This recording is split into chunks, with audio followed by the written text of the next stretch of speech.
Bismillahirrahmanirrahim. Assalamualaikum warahmatullahi wabarakatuh. Perkenalkan, nama saya Kusno Katima, pendidikan guru pendidikan anak usia dini, Fakultas Keguruan Ilmu dan Ilmu Pendidikan Universitas Muhammadiyah Kendari.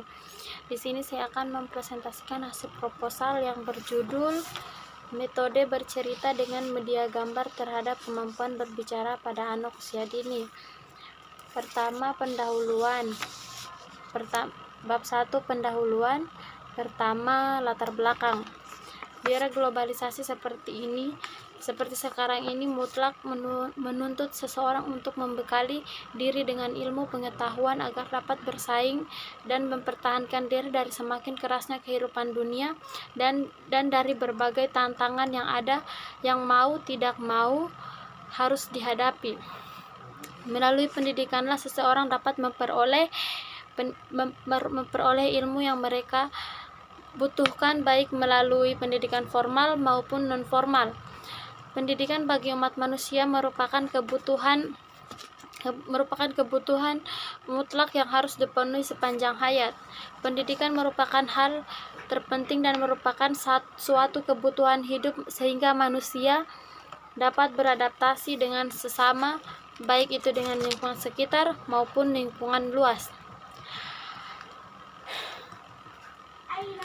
Kunci utama dalam mengembangkan kemampuan berbicara pada anak usia dini yaitu dengan menggunakan metode yang dikemas secara menyenangkan dan menarik.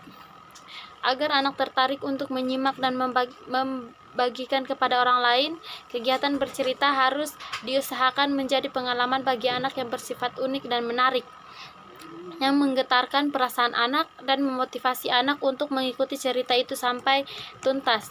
Metode bercerita adalah cara penyampaian materi pembelajaran secara lisan dalam bentuk cerita kepada anak. Dengan menggunakan metode bercerita dapat melatih daya serap, daya tangkap, dan daya pikir anak, daya konsentrasi anak, daya imajinasi anak, dan membantu perkembangan berbicara anak. Salah satu media yang dapat digunakan untuk memotivasi anak untuk mengembangkan kemampuan berbicara anak dalam kegiatan bercerita dengan bercerita dengan media gambar, sehingga anak akan tertarik dan mengikuti cerita sampai tuntas. Anak mampu berbicara dan menceritakan secara urut ketika disuruh untuk menceritakan kembali isi cerita. Dengan menggunakan media gambar yang dapat menarik perhatian anak, maka metode bercerita ini berfungsi dengan baik. Untuk mengetahui apakah metode bercerita dengan baik dengan media gambar dapat berpengaruh terhadap kemampuan berbicara anak, berdasarkan beberapa uraian di atas, mendorong penulis untuk mengadakan penelitian yang berjudul Pengaruh Metode Bercerita dengan Media Gambar terhadap Kemampuan Berbicara Anak Usia Dini. Kemudian yang kedua, batasan masalah. Berdasarkan permasalahan, maka peneliti membatasi permasalahan penelitian, yaitu pertama, kemampuan berbicara yang diteliti dan dalam penelitian ini adalah berkaitan dengan minat anak bicara, kosakata, pengucapan atau mengucapkan kata, dan pengenalan kalimat sederhana. Kedua, metode pembelajaran yang digunakan yaitu metode bercerita dengan media gambar. Ketiga, anak usia dini yang dimaksud yaitu anak usia 5-6 tahun. Terus, rumusan masalah.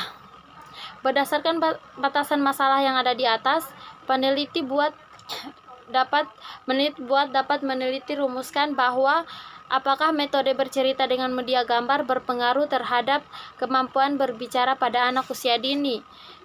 Kemudian tujuan penelitian.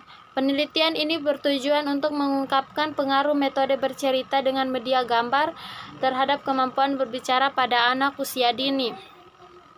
Kemudian manfaat penelitian. Dari penelitian tersebut, maka penulis berharap dapat memberikan manfaat pertama secara teoritis, menambah wawasan dan mengembangkan ilmu yang berkaitan dengan kemampuan berbicara melalui metode bercerita dengan media gambar. Kedua, secara praktis Pertama, anak. Penelitian metode bercerita ini juga dapat memberikan pengalaman belajar yang lebih bervariasi sehingga dapat memotivasi kemampuan berbicara anak. Kedua, guru menambah masukan tentang metode dengan media gambar agar dapat mengembangkan kualitas pembelajaran. C. Sekolah. Diharapkan penelitian ini dapat digunakan sebagai bahan pertimbangan dalam menentukan metode pembelajaran pada waktu yang akan datang. Kemudian hipotesis. Penelitian ini akan membuktikan hipotesis sebagai berikut. Terdapat pengaruh metode bercerita dengan media gambar terhadap kemampuan berbicara anak usia dini. Kemudian definisi operasional. 1. Metode bercerita merupakan cara bertutur kata dan penyampaian cerita kepada orang lain secara lisan agar orang lain tertarik untuk mendengarkannya dan mendapatkan hikmah dari isi cerita yang disampaikannya. Kedua, kemampuan berbicara anak usia dini adalah kemampuan anak dalam mengucapkan bunyi-bunyi artikulasi atau kata-kata untuk mengekspresikan, menyatakan, serta menyampaikan pikiran, gagasan, dan perasaan yang digunakan untuk menyampaikan maksud tertentu pada orang lain, sehingga maksud tersebut dapat dipahami oleh orang-orang yang berada di sekitar anak. Kemudian kita masuk pada bab 2, kajian pustaka. Pertama, konsep kemampuan berbicara. Pada konsep kemampuan berbicara terdapat beberapa bagian, yaitu pertama, pengertian kemampuan berbicara. Kemampuan berbicara adalah kemampuan penyampaian maksud, ide, pikiran, gagasan, atau isi hati seseorang kepada orang lain dengan menggunakan bahasa lisan sehingga maksud tersebut dapat dipahami oleh orang lain dan dengan mudah. Menurut Suhartono pada tahun 2005 nomor 22 mendefinisikan bicara sebagai suatu penyampaian maksud tertentu dengan mengucap bunyi-bunyi artikulasi atau kata-kata untuk mengekspresikan pernyataan serta menyampaikan pikiran, gagasan, dan perasaan. Kemampuan berbicara pada anak usia dini, khususnya usia 5-6 tahun, kemampuan berbicara secara mengagumkan. Owens dari Ria dalam Rita Kurnia tahun 2009 nomor 37 mengemukakan bahwa anak usia dini tersebut memperkaya kemampuan berbicaranya melalui pengulangan. Maka mereka sering mengulangi kata-kata yang baru dan unik sekalipun belum memahami artinya. Dalam mengembangkan berbicara tersebut, anak menggunakan waswrapping, yaitu suatu proses di mana anak menyerap arti kata baru setelah mendengarkannya sekali atau 2 kali dalam dialog. Pada masa inilah anak mulai mengkomunikasikan suku kata menjadi kata dan kata menjadi kalimat. Menurut Harlock, diacu dalam Sunaryanto tahun 2015 mengemukakan kriteria untuk mengukur tingkat kemampuan berbicara secara benar atau hanya sekedar membeo sebagai berikut. Pertama, 1. Anak mengetahui arti kata yang digunakan dan mampu menghubungkannya dengan objek yang diwakilinya. Jadi, anak tidak hanya mengucapkan tetapi juga mengetahui arti kata yang diucapkannya. 2. Anak mampu melafalkan kata-kata yang dapat dipahami orang lain dengan mudah. Hal tersebut berarti bahwa anak melafalkan dengan jelas kata yang diucapkannya dengan bahasa yang mudah dimengerti orang lain, sehingga orang lain dapat memahami maksud apa yang diucapkannya. 3. Anak memahami kata-kata tersebut bukan karena telah sering mendengar atau menduga-duga. Kemampuan berbicara anak perlu dilatih kepada anak sejak dini, supaya anak dapat mengucapkan bunyi-bunyi artikulasi atau kata-kata sehingga mampu mengekspresikan, menyatakan, serta menyampaikan ide, pikiran, gagasan, atau isi hati kepada orang lain. Belajar berbicara dapat dilakukan anak dengan bantuan dari orang dewasa melalui percakapan. Dengan bercakap-cakap, anak akan menemukan pengalaman dan meningkatkan pengetahuannya dan mengembangkan bahasanya. Anak membutuhkan penguatan, pujian, stimulasi, dan model atau contoh yang baik dari orang dewasa agar kemampuannya dapat berkembang secara maksimal.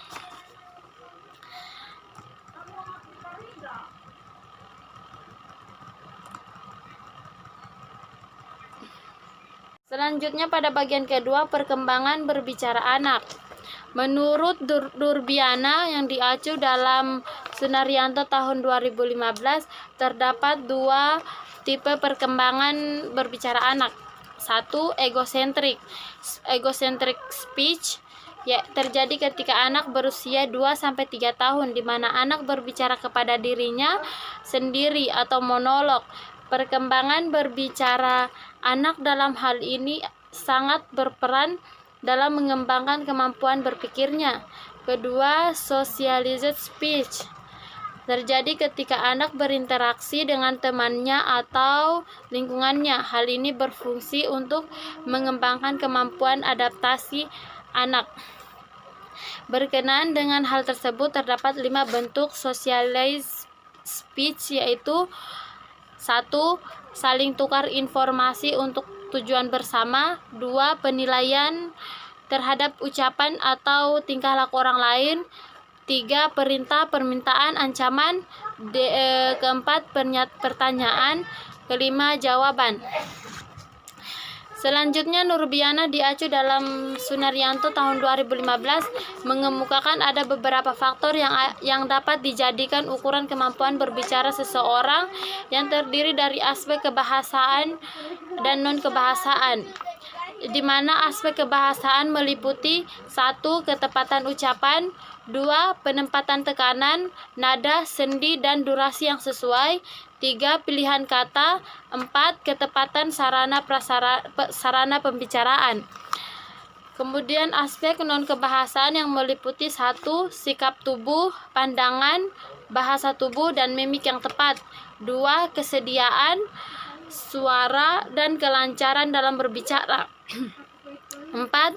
Relevansi, penalaran, dan penguasaan terhadap topik tertentu.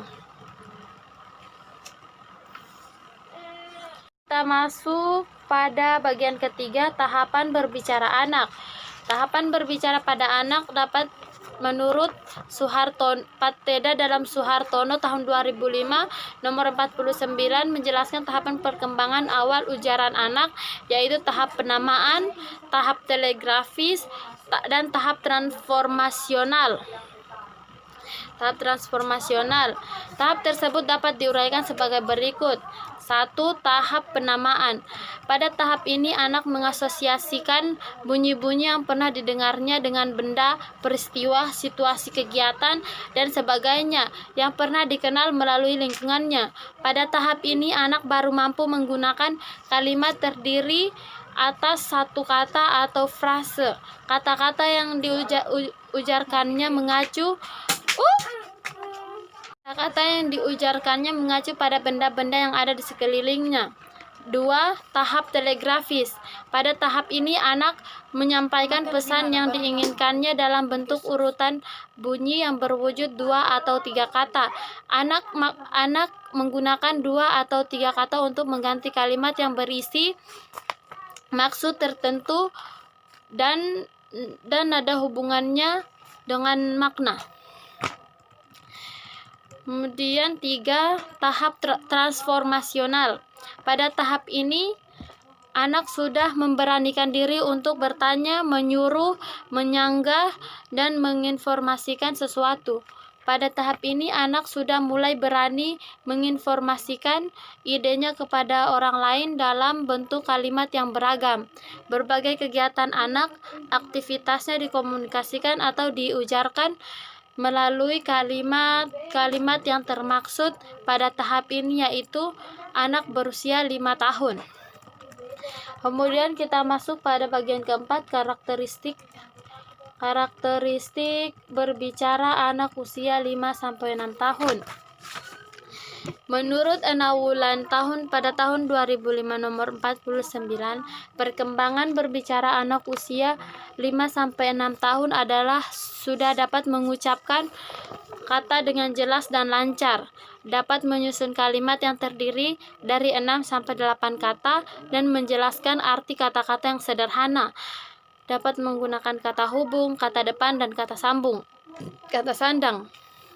Pada masa akhir usia taman kanak-kanak, umumnya anak sudah mampu berkata-kata sederhana dan berbahasa Indonesia. Cara berbicara mereka telah lancar, dapat dimengerti, dan cukup mengikuti tata bahasa walaupun masih melakukan kesalahan berbahasa. Selanjutnya, Nurbian pada tahun 2008 nomor 39 menyebutkan anak usia 4-6 tahun mempunyai karakteristik berbicara, yaitu 1. Kemampuan anak untuk dapat berbicara dengan baik. 2. Melaksanakan 2-3 perintah lisan secara berurutan dengan benar, mendengarkan dan menceritakan kembali cerita sederhana dengan urut yang sudah dipahami, menyebutkan nama, jenis kelamin, dan umumnya menggunakan kata tanya seperti bagaimana, apa, mengapa, dan kapan. 6. Membandingkan 2 hal. 7. Memahami konsep timbal balik. 8. Menyusun kalimat. 9. Mengucapkan dari 3 kalimat. 10. Mengetahui tulisan sederhana. Kita masuk pada bagian kelima, yaitu faktor-faktor yang mempengaruhi kemampuan berbicara anak. Kemampuan berbicara anak dipengaruhi oleh beberapa hal. Yang pertama, kesiapan fisik untuk berbicara. Kemampuan berbicara bergantung pada kematangan mekanisme bicara sebelum semua organ bicara mencapai bentuk yang lebih matang. Saraf dan otot mekanisme suara tidak dapat menghasilkan bunyi yang diperlukan bagi kata-kata. Kedua, kesiapan mental untuk bicara. Kesiapan mental untuk bicara tergantung pada kematangan otak, khususnya bagian-bagian asosiasi otak. Biasanya kesiapan tersebut berkembang di antara umur 12 dan 18 bulan, dan dalam perkembangan berbicara dipandang sebagai saat dapat diajar. Ketiga, model yang baik untuk ditiru. Model yang baik untuk diperlukan agar anak mengucapkan kata yang dengan benar. Model tersebut mungkin orang di lingkungan sekitar mereka. Jika mereka kekurangan model yang baik, maka mereka akan sulit belajar berbicara dan hasil yang dicapai berada di bawah kemampuan bercerita. Keempat, kesempatan untuk berpraktik. Jika anak tidak diberikan kesempatan untuk berpraktek, maka mereka akan putus asa dan memotivasi anak menjadi rendah untuk bermain peran dalam situasi kehidupan yang sebenarnya serta mempraktikkan kemampuan berbahasa sehingga dapat membantu meningkatkan kemampuan berbicara pada anak. Kelima, motivasi. Jika anak mengetahui bahwa mereka dapat memperoleh apa saja yang mereka inginkan tanpa memintanya, dan jika anak tahu bahwa pengganti bicara seperti tangis dan isyarat dapat mencapai tujuan tersebut, maka motivasi anak untuk belajar berbicara akan melemah. Keenam, bimbingan. Cara yang paling baik untuk membimbing belajar berbicara adalah menyediakan model yang baik, mengadakan kata-kata dengan jelas, serta memberikan bantuan mengikuti model. Ungkapan lain mengenai faktor-faktor yang mempengaruhi kemampuan berbicara dikemukakan oleh Rahayu pada tahun 2007 diacu dalam Wigayuwifa tahun 2014 yang terdiri dari beberapa hal, yaitu 1. Gaya berbicara. Secara umum gaya berbicara ditandai dengan 3 ciri, yaitu gaya ekspresif ditandai dengan spontan, lugas, atau bersosialisasi. Gaya perintah. Gaya ini menunjukkan kewenangan dan bernada memberikan keputusan. C. Gaya pemecahan masalah. Gaya ini bergaya rasional tanpa prasangka dan lemah lembut.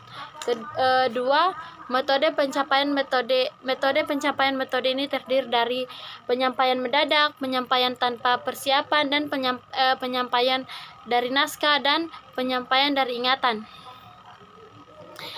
Kemudian kita masuk pada bagian ke-6, aspek-aspek kemampuan berbicara anak usia dini.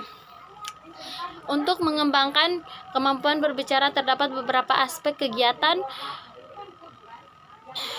kemampuan berbicara. Menurut Harun Rashid, Mansur, dan Suratno pada tahun 2009, aspek-aspek tersebut diantaranya 1. Minat anak berbicara.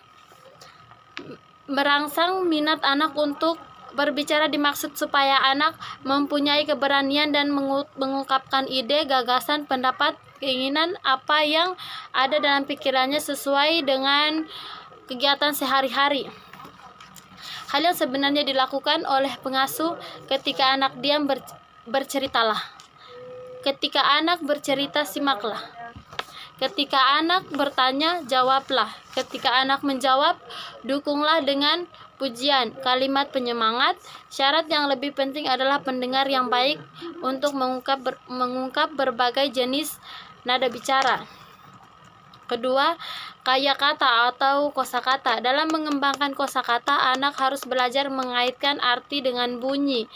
Karena banyak kata yang memiliki arti yang lebih dari satu dan arena sebagai bunyinya hampir sama, tetapi artinya berbeda.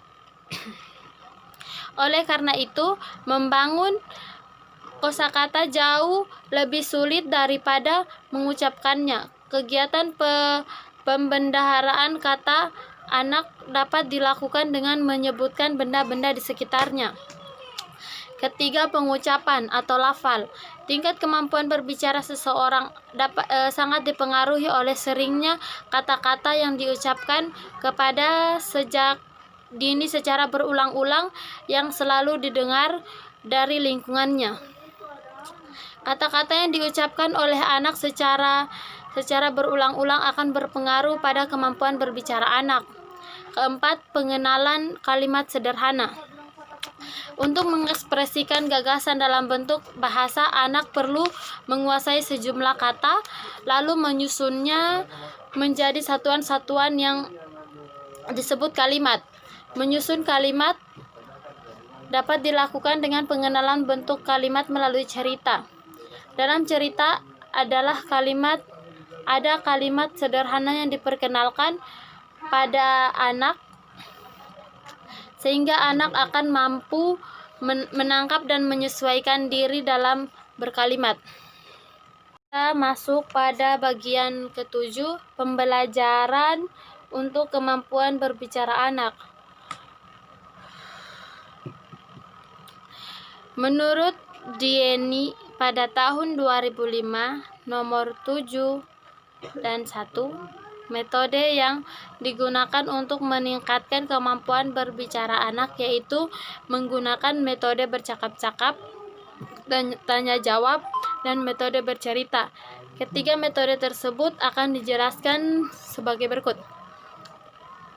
Metode bercakap-cakap yaitu merupakan interaksi yang terjadi antara guru dengan anak yang bersifat menyenangkan karena berupa dialog dan guru bertindak sebagai motivator. B. Metode tanya jawab artinya interaksi antara guru dengan siswa, dan interaksi ini terjadi karena ada sesuatu hal yang harus dinyatakan oleh guru dan ada yang harus menjawab, yaitu anak secara lisan. Ketiga, C. Metode bercerita yaitu salah satu pembelajaran pengalaman bagi anak untuk menggunakan cerita lisan. Guru membawakan cerita harus menarik, salah satunya adalah gambar agar menarik perhatian anak dan terlepas dari tujuan dan hendak dicapai. Sama bagian kedua, konsep-konsep metode bercerita dengan media gambar. Pertama, pengertian bercerita. Bercerita adalah suatu kegiatan dilakukan seseorang secara lisan kepada orang lain dengan alat atau tanpa alat tentang apa yang harus disampaikan dalam bentuk pesan, informasi, atau hanya sebuah dongeng yang untuk didengarkan dengan menyenangkan. Oleh karena itu, orang yang menyajikan cerita tersebut menyampaikan dengan menarik. Bercerita juga merupakan kegiatan berbahasa yang bersifat produktif. Artinya, dalam bercerita seseorang melibatkan pikiran, kesiapan mental, keberanian, perkataan yang jelas, sehingga dapat dipahami oleh orang lain. Kedua, teknik metode bercerita. Teknik metode bercerita terdapat sebagai berikut. Pertama, membaca langsung dari buku cerita, bercerita dengan menggunakan ilustrasi gambar dari buku, menceritakan dongeng, dramatisasi suatu cerita. Kemudian termasuk pada bagian ketiga, prosedur penerapan pembelajaran melalui bercerita. Bercerita memiliki manfaat yang besar bagi pencapaian tujuan pendidikan serta pengembangan anak. Sebelum melaksanakan kegiatan bercerita, harus terlebih dahulu menetapkan rancangan prosedur yang harus dilalui menetapkan rancangan prosedur yang harus melalui bercerita dapat berjalan dengan baik, sesuai dengan yang diharapkan. Menurut Masitos tahun 2005, berikut ini langkah-langkah yang dapat ditempuh dalam menerapkan metode bercerita. 1. Menetapkan tema bercerita. 2. Menetapkan bentuk bercerita yang dipilih. 3. Menetapkan bahan dan alat yang diperlukan dalam kegiatan bercerita. 4. Menetapkan rancangan langkah-langkah kegiatan bercerita yang terbagi dari 2, yaitu mengkomunikasikan tujuan dan tema cerita. Kedua, mengatur tempat duduk. Dan kelima, tujuan metode bercerita dengan media gambar. Pada usia 5-6 tahun, anak-anak mulai dapat menikmati sebuah cerita pada saat ia mengerti tentang peristiwa yang terjadi di sekitarnya dan mampu mengingat beberapa berita yang diterimanya. Hal ini menurut Depdiknas tahun 2005 ayat 5 ditandai oleh berbagai kemampuan sebagai berikut. 1. Mampu menggunakan kata ganti saya dan berkomunikasi. 2. Memiliki berbagai perbendaharaan kata kerja, kata sifat, kata keadaan, kata tanya, dan kata sambung. Ketiga, menunjukkan pengertian dan pemahaman tentang sesuatu. Keempat, mampu mengungkapkan pikiran, gagasan, dan tindakan dengan menggunakan kalimat sederhana. Kelima, mampu membaca dan mengungkapkan sesuatu melalui gambar.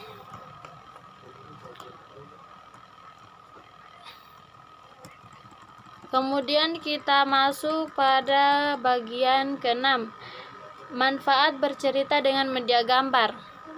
Beberapa manfaat metode bercerita dengan gambar bagi anak usia dini menurut Dieni et al. 2009, yaitu 1. Melatih daya serap atau daya tangkap anak usia dini. Artinya anak usia dini dapat dirangsang untuk mampu memahami isi atau ide-ide pokok dalam cerita secara keseluruhan. 2. Melatih daya pikir anak untuk terlatih memahami proses cerita, mempelajari hubungan bagian-bagian dalam cerita termaksud hubungan sebab akibatnya. 3. Melatih daya konsentrasi anak untuk memusatkan perhatiannya kepada keseluruhan cerita. Karena dengan pemusatan perhatian tersebut anak dapat melihat hubungan bagian-bagian cerita sekaligus menangkap ide pokok dalam cerita. 4. Mengembangkan daya imajinasi anak. Artinya dengan bercerita anak dengan daya imajinasinya dapat membayangkan atau menggambarkan suatu situasi yang berada di luar jangkauan inderanya, bahkan yang mungkin jauh dari lingkungan sekitarnya. Ini berarti membantu mengembangkan wawasan anak. 5. Menciptakan situasi yang menggembirakan. Serta mengembangkan suasana hubungan yang akrab sesuai dengan tahap perkembangannya.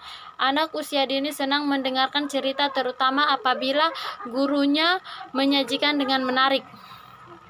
Karena membantu perkembangan bahasa anak dalam berkomunikasi secara efektif dan efisien sehingga proses percakapan media komunikatif.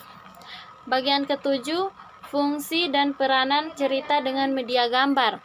Cerita dengan media gambar merupakan media komunikasi yang kuat. Fungsi-fungsi yang bisa dimanfaatkan oleh cerita bergambar antara lain adalah untuk pendidikan, untuk advertising, maupun sebagai sarana hiburan. Tiap jenis cerita bergambar memiliki kriteria-kriteria tertentu yang harus dipenuhi agar pesan yang disampaikan dapat dipahami dengan jelas. Berikut beberapa fungsi dari cerita bergambar menurut 1. Cerita dengan gambar untuk informasi pendidikan. 2. Cerita dengan gambar sebagai media advertising. 3. Cerita dengan gambar sebagai sarana hiburan merupakan jenis yang paling umum dibaca oleh anak-anak remaja. Pada bagian 8, teori metode bercerita dengan media gambar dan kaitannya dengan kemampuan berbicara anak usia dini. Bercerita adalah suatu kegiatan yang dilakukan seseorang secara lisan kepada orang lain dengan alat atau tanpa alat tentang apa yang harus disampaikan dalam bentuk pesan, informasi, atau hanya sebuah dongeng yang untuk didengarkan dengan rasa menyenangkan oleh karena orang yang menyajikan hal tersebut menyampaikan dengan menarik. Dalam bercerita kepada anak memainkan peranan penting bukan saja dalam menumbuhkan minat dan kebiasaan membaca, tetapi juga dalam mengembangkan bahasa dan pikiran anak. Dengan demikian, fungsi kegiatan bercerita bagi anak usia 5-6 tahun adalah membantu perkembangan berbicara anak.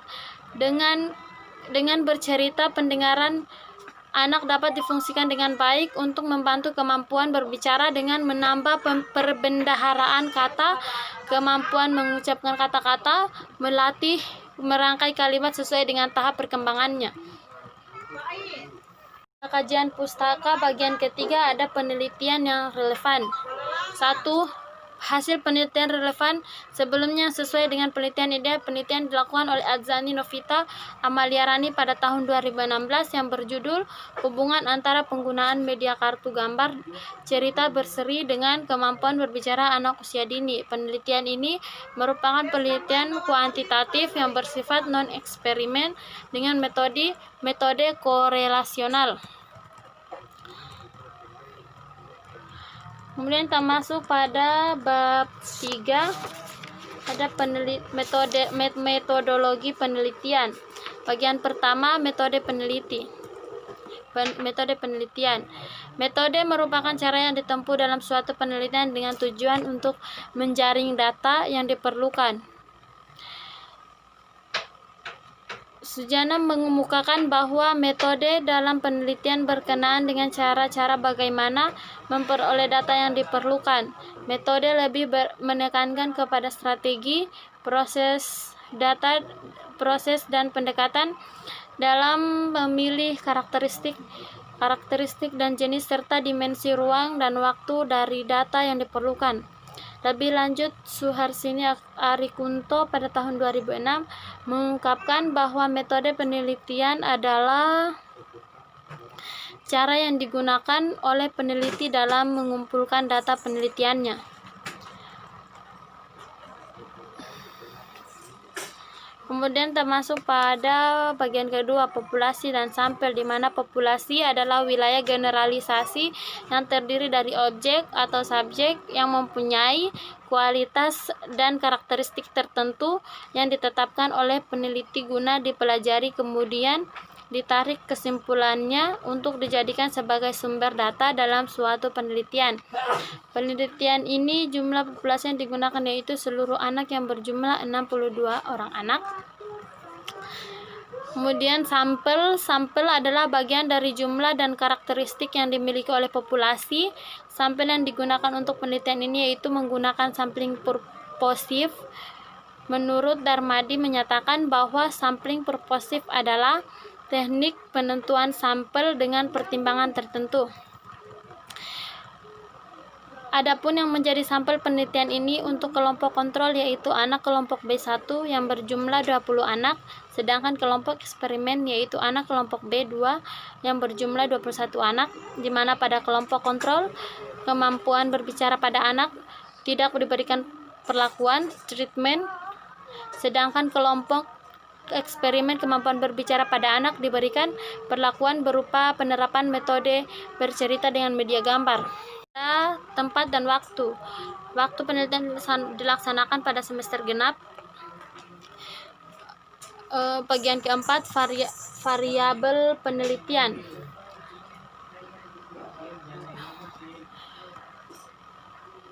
Berdasarkan permasalahan penelitian ini, maka dalam penelitian ini terdapat variabel yaitu variabel bebas X dan variabel terikat Y.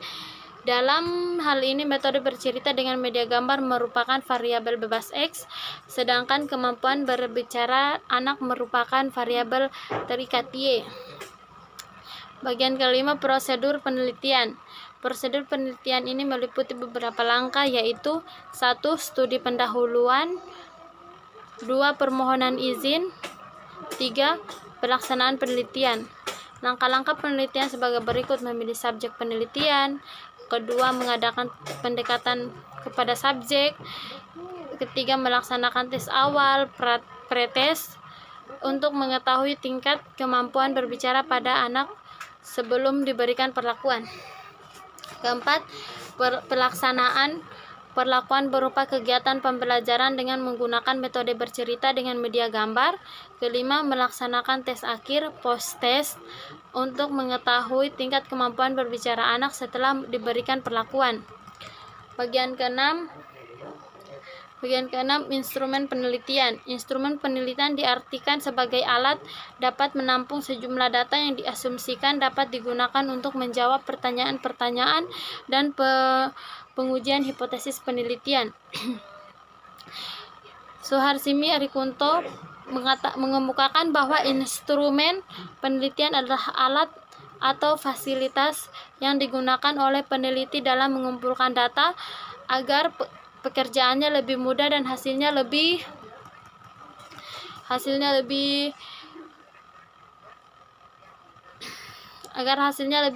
baik dalam arti cermat, lengkap, dan sistematis sehingga mudah diolah. Kemudian bagian ketujuh, teknik analisis data.